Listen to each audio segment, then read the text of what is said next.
Bienvenidos a la revisión de la agenda económica PM de este jueves acá en CNN Chile. Literalmente en cualquier momento se sabrá qué pasa con el acuerdo entre Codelco y SQM por la producción en el Salar de Atacama. ¿Seguirá tal como fue presentado a finales de 2023? ¿Hubo cambios en el camino? ¿Eventualmente podría haberse caído? No tenemos información que comentarles, solo que estamos a la espera el plazo que sí o sí vence este viernes 31 de mayo. Antes de eso, Orlando Silva nos cuenta cuáles serían los principales rasgos de este acuerdo, tal como fue informado el 27 de diciembre. Podemos estar felices por nuestra patria y por nuestro futuro. Y hoy me dirijo a ustedes, compatriotas, para darles una muy buena noticia. Fueron las últimas palabras públicas del presidente Boric en 2023 y a 5 meses de eso están cerca de ser realidad. Este viernes vence el plazo para sellar el acuerdo con que Codelco y SQM explotarán conjuntamente el litio del Salar de Atacama hasta 2060. Valorada por algunos, criticada por otros, esta fórmula fue la elegida por el gobierno para cumplir su objetivo de que el Estado chileno participe directamente en este mercado y en el que globalmente se conoce como el mejor lugar para extraer litio. Hubo quienes alzaron la voz y afirmaron categóricamente que era preferible dejar la explotación del litio en manos privadas y que el Estado debía solo limitarse a recoger impuestos. De esta forma, cumplimos con asegurar la participación del Estado en la extracción del litio en el Salar de Atacama con una participación mayoritaria del Estado. En la práctica, esta asociación se hará efectiva a través de la fusión de 2 de sus filiales, Minera Tarar de Codelco y SQM Salar de la Exoquimich, que es la que opera hoy el Salar de Atacama. La estatal será titular del 50% más una acción de la nueva firma. A partir de ahí hay que distinguir 2 periodos. El primero comienza el 1 de enero de 2025 al 31 de diciembre de 2030. En esta etapa habrá un directorio con 6 integrantes, cada uno nombrará a 3. Aunque la mitad nombrada por SQM podrá dirimir dándole control. A cambio de la entrada del Estado al negocio, la nueva firma verá aumentada su cuota de extracción de las actuales 165.000 toneladas a 300.000. ¿Qué gana el fisco? El fisco capta excedentes del litio en el Salar de Atacama con SQM por 4 vías. Por el arriendo que le paga SQM a Corfo, por el royalty, ¿ya? Por el impuesto primera categoría, que son las utilidades de la empresa, y adicionalmente, con este esquema que estamos incorporando a Codelco como empresa socia de esta nueva empresa, vamos a tener utilidades y esas utilidades obviamente pagan impuestos también. El segundo periodo es el que comienza el 1 de enero de 2031, una vez que se extingan los contratos actualmente vigentes, hasta el 31 de diciembre de 2060. Acá los directores suben a 7, con mayoría para Codelco, que pasa a presidir y controlar. Desde esa fecha, las utilidades se distribuirán de acuerdo con el porcentaje en la propiedad que tenga cada empresa, o sea, Codelco recibirá el 50,01%.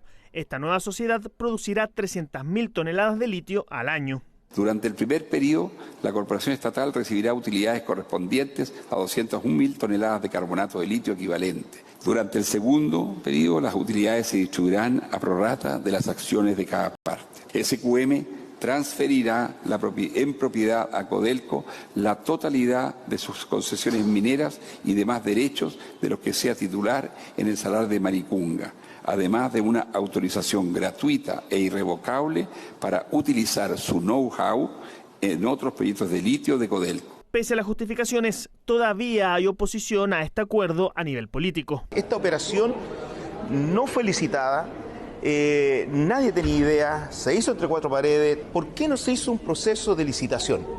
Soquimich igual podía haber participado, pero acá, más encima, el propio presidente y el gerente de Soquimich establecen la reunión de accionistas de que ellos van a pagar 0 pesos, y se van a llevar el 49,99% del yacimiento durante 30 años. Entonces, un negocio que nosotros creemos que es bastante oscuro. Hay inquietud, que hay incertidumbre respecto a cómo se va a llevar en adelante este negocio. Sin duda, el país hubiese cuidado desde mi punto de vista mejor los intereses con una licitación abierta, pública, claramente en términos económicos, y algo que nos importa mucho a quienes vivimos en el territorio. ¿Por qué Codelco optó por un acuerdo con SQM en lugar de una licitación? La eventual entrada de una nueva empresa sin experiencia previa habría significado diseñar un nuevo proyecto y proceso. El camino elegido evita interrumpir la operación antes del 2030. Además, permite la continuidad operacional sin disminución de los niveles de producción a partir del 2031. Por estas razones, Codelco tiene la convicción que su asociación con SQM captura el mayor valor para Chile. La versión definitiva de este acuerdo debe ser presentada antes de la cuenta pública de este 1 de junio, ya que el plazo máximo para ratificar lo que vimos en esta nota vence el viernes 31 de mayo. Seguimos hablando de litio porque en el Chile Day fue tema importante, ya que el gobierno está desplegando todavía la Estrategia Nacional de Desarrollo del Litio. Sebastián Aguirre tiene todos los detalles desde el Chile Day en Norteamérica. ¿Qué tal? ¿Cómo están? Nosotros ya hemos llegado a Nueva York, la segunda estación en este Chile Day 2024. Concluyeron las actividades en Toronto, Canadá, y ahora ya estamos en el corazón financiero de los Estados Unidos y a nivel global también. Acá en Manhattan se está desarrollando esta edición del Chile Day 2024 en esta parada norteamericana. Y en estos salones precisamente han participado los invitados nacionales, los inversionistas también norteamericanos que han venido con mucho interés a escuchar a las autoridades chilenas para poder abordar los temas que tienen que ver fundamentalmente con cómo llevar más inversión extranjera a nuestro país. Ese es el objetivo precisamente del Chile Day, que está organizado por Invest en conjunto con el gobierno, con el Ministerio de Hacienda en particular, una alianza público-privada. Es muy relevante esta parada en Nueva York. Como les decíamos, este es el corazón financiero a nivel global. Acá se toman decisiones que impactan a nivel global en distintos países, incluyendo a Chile, por cierto, también. Pensemos en los grandes bancos mundiales, Goldman Sachs, JP Morgan, BlackRock, tienen operaciones, oficinas acá, y es por eso tan relevante la visita precisamente de estas delegaciones chilenas, sobre todo de las autoridades locales, a Nueva York. De hecho, el ministro de Hacienda, Mario Marcel, y la ministra de Obras Públicas, Jessica López, han sostenido reuniones con algunos potenciales inversionistas. Algunos, de hecho, ya lo hacen, han llegado a Chile, otros todavía no. Y el objetivo precisamente de esos encuentros es traer un mensaje institucional precisamente del Estado de Chile respecto a la conveniencia también de invertir en nuestro país, a las nuevas oportunidades que se abren en distintos sectores y sobre todo también el mensaje ha sido bien claro en ese sentido del ministro Mario Marcel, a enfatizar la idea de que Chile de alguna forma está de vuelta. Ese fue el concepto que quedó instalado en la presentación del ministro Marcel en Canadá. ¿Está de vuelta de qué? Se preguntarán ustedes. Bueno, de periodos de inestabilidad a nivel social bien relevantes asociados al estallido y a la pandemia posteriormente, de periodos de inestabilidad política también y de mucha incertidumbre producto de las discusiones de los procesos constitucionales que ya han quedado completamente zanjados y el ministro Marcel ha puesto énfasis en eso, y también desde el punto de vista de la estabilidad a nivel macroeconómico y a nivel de políticas públicas también. Hay un relato armado en torno a eso que es muy claro y lo ha plasmado en estos encuentros con inversionistas y en los foros en los que ha participado precisamente el ministro de Hacienda. El objetivo claramente es reinstalar la idea de que Chile es un país confiable para las inversiones y eso se ha enfatizado también en estos foros. En la jornada de este jueves se realizó un foro precisamente con algunas de las empresas globales que son norteamericanas que invierten en Chile y que tienen una mirada también respecto al rol que Chile puede jugar en liderar varias industrias. Hablamos, por ejemplo, de AES Corporation, empresa de energía que tiene inversiones importantes en nuestro país, de Amazon Web Services, que ha instalado también un data center allá en Chile, de Freeport-McMoRan, empresa minera, que también a través de distintos ejecutivos participaron en las conversaciones de este jueves. Pero vamos a hablar también del tema que marcó la agenda en las últimas horas en Canadá, en el cierre de la última jornada de conversación allá en Toronto. El litio cobró mucho protagonismo y es uno de los temas centrales también de esta gira completa del Chile de estos 4 días de encuentro. Hay mucho interés, a nivel internacional por lo que está ocurriendo con el litio. Chile tiene las mayores reservas mundiales, muchas ventajas competitivas también desde el punto de vista de los costos para poder extraer este mineral que será crítico en la transición energética. Bueno, y fue uno de los temas que se abordó en un panel, de hecho, este miércoles en Toronto, donde participó José Miguel Benavente, el vicepresidente ejecutivo, y tuvo no solo la posibilidad de participar en ese foro junto a otros actores, sino también una reunión privada donde pudo responder algunas de las dudas que se han generado a propósito de la estrategia nacional del litio. Hay mucha expectativa respecto al desarrollo de esa estrategia, muchas dudas también, y fue uno de los temas que abordamos precisamente con José Miguel Benavente. Conversamos directamente con él para ver cuál era su mirada respecto al interés que están mostrando inversionistas extranjeros, en Canadá en particular, por entrar a este mercado de nuestro país. Esto fue lo que nos dijo. Tuvimos una muy buena recepción en los dos ámbitos que tuvimos el día de hoy. El primero, que tiene que ver un poco con el llamado que estamos haciendo de RFI para expresar interés por estos 26 salarios, ¿no es cierto?, donde la idea es que las empresas nacionales e internacionales vean si es que ven una oportunidad de, en este caso, explorar y explotar estos yacimientos dentro de la estrategia nacional del litio. Y la segunda era este llamado que vamos a hacer de productor especializado en contrato al Albemarle, que es la segunda etapa, que vamos a hacer a fines de julio o principios de agosto, para, en este caso, generar valor agregado a través, ¿no es cierto?, de producción de piezas y partes, ojalá hasta de batería. ¿Cree que además lograron despejar las dudas? Esta estrategia nacional de litio ha dejado muchas dudas de público conocimiento, que lo han planteado distintas empresas, chilenas y extranjeras. ¿Creen que se ha podido despejar esas dudas en el camino? Yo creo que sí. Yo creo que todas las preguntas que se hicieron que tenían que ver con esas dudas fueron despejadas. De hecho, incluso de miembros del panel en el cual estuvo, que fueron bien inquisitivos con respecto a ciertas temáticas, creo que eran bastante claras. Los pasos, los plazos, las temáticas jurídicas que están detrás. Y nosotros esperamos que de alguna manera en la propuesta, para que veamos que haya seriedad en la misma, es que vayan justamente las empresas que están involucradas, que conocen más el salar, junto con otras que pueden ayudar a la inversión y escalarlo, vayan en la propuesta. Así que nosotros esperamos que ese sea el mecanismo y por lo menos el reflejo de lo que escuché es que van a hacerlo de esa manera. ¿Están los incentivos para que se resuelva por la vía del mercado, digamos, de las negociaciones? Yo lo veo que están completamente alineados, en el fondo, porque algunos, por ejemplo, que son los más chicos, que llevan más tiempo, conocen los salarios y tienen algunos derechos de propiedad, a veces pueden asociarse con otros que son los más grandes, inversionistas, que pueden hacer escalar estos proyectos en la parte de explotación. Y por lo menos de las señales que hemos recibido es que obviamente ese va a ser el mecanismo y los incentivos están bien puestos. Y nosotros vamos a evaluar cada una de las alternativas en función de, primero, cuál genera más royalty, es decir, ingresos para todos los chilenos. Segundo, obviamente, cuáles llegan más rápido en sus temas tecnológicos para hacer esto con la menos agua posible, con la menos energía posible. Y también, y todos sabemos que previo a esto hay una consulta indígena para que los pueblos originarios también estén de acuerdo con esta propuesta. Bueno, precisamente eso fue lo que hizo Codelco, por ejemplo, y lo ponía como un ejemplo en este foro el mismo Benavente. Codelco, recordemos que compró a Lithium Power International, empresa australiana, que tenía pertenencias también en Maricunga. Pagó $244 millones por esa empresa y de esa forma entonces queda con la primera opción, Codelco, la preponderancia para poder explotar ya libremente y buscar socios, por cierto, libremente ese salar tan importante, el de Maricunga, uno de los que ha sido definidos como estratégicos por parte del gobierno. Bueno, pero más allá de escuchar la versión del gobierno, también queríamos saber qué es lo que están viendo potenciales inversionistas, en este caso de Canadá, respecto a la industria del litio. Y pudimos conversar con Amanda Hall, es la CEO de Summit Nanotech, una empresa que tiene intereses en la isla en particular, un salar bien relevante para explotar el litio y que podría eventualmente desarrollar además una operación con una nueva tecnología que ha patentado que permitiría reducir sustantivamente el uso de agua en el proceso de extracción de litio. Es en ese sentido entonces que era interesante conocer cuál era su mirada sobre la estrategia nacional. ¿Está bien encaminada o no la estrategia planteada por el gobierno para el desarrollo de esta industria? Esto fue lo que respondió Amanda Hall. El gobierno chileno ha sido muy considerado en la manera en que construyeron la política nacional del litio. No es muy distinta a la manera en que lo hacemos con nuestros recursos en Canadá. El gobierno es dueño de ellos, las compañías privadas rentan el espacio y extraen los recursos y compartimos las ganancias. Chile no es muy diferente y ese es el sistema que están buscando establecer ahora. Así que es lógico que esté tomando tiempo en que despegue, porque es como construir un avión mientras vuela. Están intentando adecuarlo mientras aprenden en el camino, pero es algo que requiere paciencia.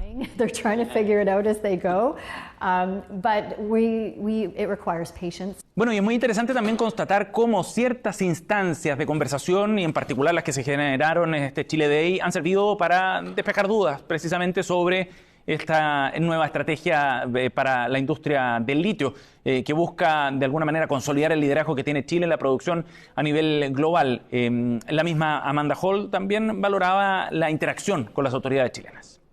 Yes, I do now.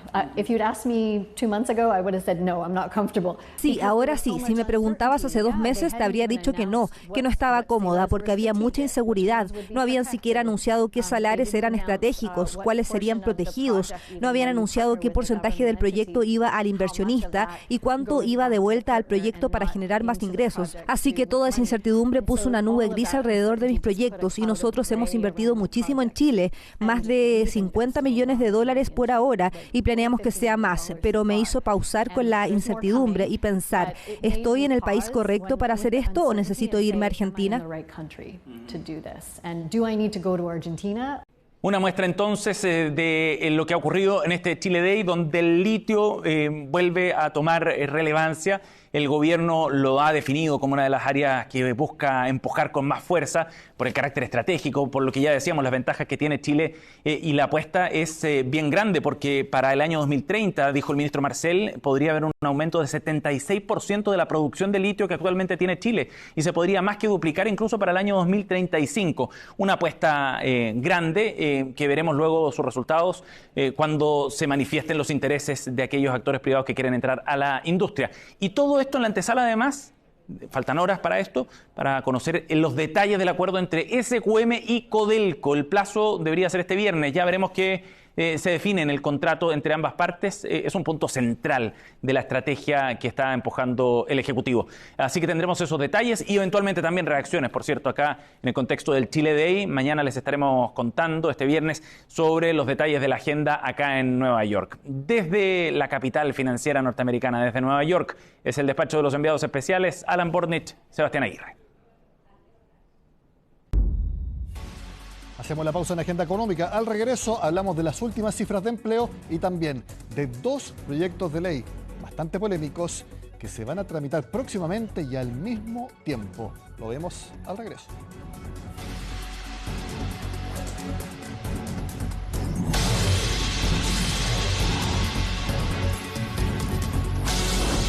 Como se lo contamos en la Agenda Económica de este miércoles, el Ministerio de Hacienda espera enviar la reforma al impuesto a la renta antes de que se empiece a discutir la ley de presupuesto. Bueno, como esto es en octubre, significa que la reforma al impuesto a la renta será en septiembre. Bueno, ¿esto coincide con qué? Con el tema que ha marcado la agenda económica y política de las últimas semanas, la solución al CAE. ¿Se podrá realmente tramitar al mismo tiempo 2 proyectos que pueden generar bastante polémica, como es el impuesto a la renta, junto con la, ya no condonación, pero ahora sí, solución al CAE? Eso lo reporteó Belén Saldías. El Congreso está expectante de los varios proyectos que el gobierno debe ingresar próximamente. Algunos ya han sido anunciados, como por ejemplo la solución al CAE, que se espera sea ingresado en septiembre de este año. Sin embargo, el Ejecutivo también estaría preparando otra iniciativa para una fecha similar. Hemos dicho 2 cosas. Primero que todo, que mientras mejor nos movemos hacia el cumplimiento de las obligaciones tributarias, menor será la meta a alcanzar en términos de ingresos netos adicionales para la reforma al impuesto a la renta. Y en segundo lugar, que vamos a ingresar ese proyecto cuando tengamos un avance suficiente en el de cumplimiento de las obligaciones tributarias. Eso es algo que deberíamos definir antes del presupuesto de 2025. Así lo anunciaba el ministro de Hacienda, Mario Marcel, en el Chile Day realizado en Canadá, confirmando que el proyecto de reforma de impuesto a la renta será ingresado antes de la presentación de la ley de presupuestos del 2025, es decir, antes del 30 de septiembre del presente año, fecha similar a la del CAE, lo que ya genera recelo al interior del Parlamento. Sería muy bueno que el ministro pudiese aclarar lo más posible el cronograma. Son hartas reformas, digamos, y puede terminar enredándose el proceso si no tenemos claridad respecto de los objetivos que persigue el gobierno también. Y es que ambos son proyectos de gran envergadura. Por un lado, la solución al CAE, promesa de gobierno que ha sido solicitada por varios años, y por el otro, el proyecto de reforma de impuesto a la renta, con el que se busca recolectar el 0,6% del Producto Interno Bruto del país y aumentar el tributo a las personas que ganan más de 4,5 millones de pesos al mes, entre otras cosas. Por eso las complejidades al momento de su discusión, y es que además poco es lo que se conoce de ambas iniciativas, sumado a que el oficialismo no cuenta con mayoría en el Congreso. La reforma que pretende presentar el ministro Yola entiendo desde la necesidad urgente de atraer nuevos recursos para dar cumplimiento a los requerimientos sociales que están pendientes. Pero el solo hecho de ponerla en paralelo con la discusión del CAE, la verdad es que yo diría que esta situación no va a prosperar. Si él presenta a fines de septiembre el proyecto de aumento de impuestos, que no están los votos para hacerlo, para aprobárselo, se va a entrampar con la discusión del presupuesto 2025, que parte la misma fecha. Por lo tanto, yo creo que lo que está haciendo el ministro es tirar fuegos artificiales, así como lo hizo con el CAE, para cumplir con su 30%. Y es que, claro, también podría entramparse con futuros proyectos que se deberán ingresar, como es el caso de la ley de presupuestos. Sin embargo, en la alianza de gobierno mantienen tranquilidad ante este eventual escenario. Por supuesto que ambos esfuerzos son compatibles, más aún si consideramos que el anuncio que ha dado el ministro Marcel ha señalado claramente de que el proyecto que ingresará en el mes de septiembre para el pago de la deuda educativa no dependerá del pacto fiscal ni de ningún proyecto de carácter tributario. Postura similar deslizó el ministro de Educación, Nicolás Cataldo, quien aseguró que lo primordial, al menos en el caso de la solución del CAE, será el trabajo previo que el Ejecutivo haga con los parlamentarios de todos los sectores. Va a entrar en septiembre, luego tenemos que mirar la estrategia legislativa de esa discusión, que va a estar muy asociado al trabajo prelegislativo. Ya lo intentó hacer la presidenta Bachelet y lo intentó hacer el presidente Piñera. Por lo tanto, si estamos todos de acuerdo en que es necesario superar el modelo, yo esperaría que esto no tenga obstruccionismo, sino que al contrario, se nos viabilice y que tengamos un diálogo fructífero. Por ahora se desconoce mayor detalle de ambos proyectos de ley, por lo que todo está en veremos, excepto la fecha de ingreso que se espera sea en septiembre de este año. Hablemos de empleo porque este jueves el INE informó los últimos datos del sector.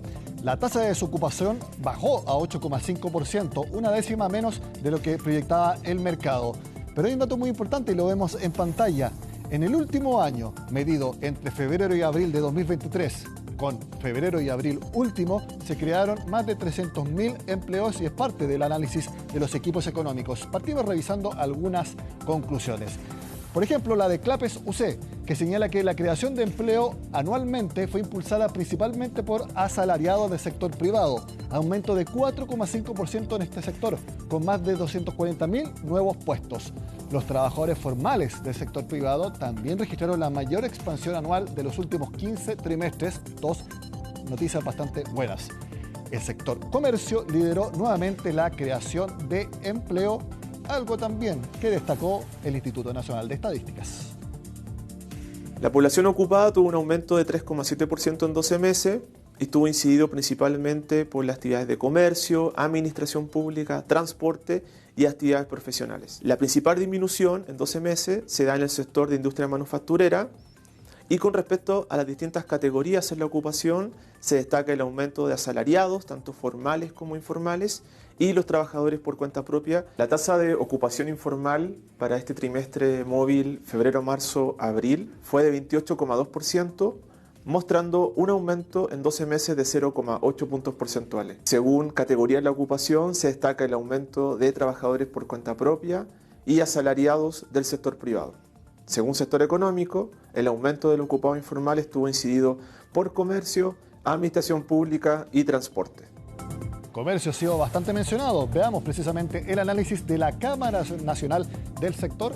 Vemos en pantalla lo más importante. Frente al trimestre anterior, hay un incremento marginal de los ocupados, con alza de los trabajadores por cuenta propia y una leve caída de los asalariados privados. Respecto a la informalidad, se vuelve a acelerar el crecimiento de estos ocupados, liderados por la cuenta propia, mientras que los formales marcan prácticamente un nulo crecimiento. Copeuch, como siempre, también analiza los datos de empleo. Lo vemos a continuación. Las cifras de abril muestran un mercado laboral que sigue recuperándose en términos agregados, pero con una tendencia hacia una composición más precaria. Lo vemos, por ejemplo, en el aumento de la informalidad. Como también lo decíamos, la tasa en general de desocupación baja a 8,5% y cae tanto en términos mensuales como anuales. Continúa la destrucción de puestos de trabajo formales en el comercio, porque estamos hablando de que el comercio ha subido sus puestos, pero en el último tiempo de la informalidad. Eso también es muy importante que se pueda abordar. Veamos otro análisis luego de las cifras entregadas por el INE. La tasa de desempleo de un 8,5% para el trimestre de febrero a abril es sin duda una noticia positiva respecto a lo que venía ocurriendo con el empleo en los meses anteriores, porque hay una leve disminución del desempleo y puede ser consistente con algunas expectativas positivas en materia de crecimiento para el año 2024. Sin embargo, preocupa el aumento de la ocupación informal, llegando a niveles por sobre el 28%, con un aumento de 0,8% en 12 meses. Y además debemos considerar que en algunas regiones, como en la región de Valparaíso, dicho aumento es del 2,7%, y eso debe ser un motivo de foco y de preocupación dadas las expectativas futuras sobre pensiones y servicios sociales para las personas que están trabajando. Con los datos del mercado laboral terminamos en la agenda económica de este jueves. Los invito para que vean la agenda económica PM de este viernes, porque, insisto, va a estar marcada por el acuerdo entre Codelco y SQM. Si es que sigue tal cual, si es que hay cambios o si eventualmente se puede haber caído. Todo lo tendremos mañana acá a esta hora. Sean con nosotros aquí en CNN Chile.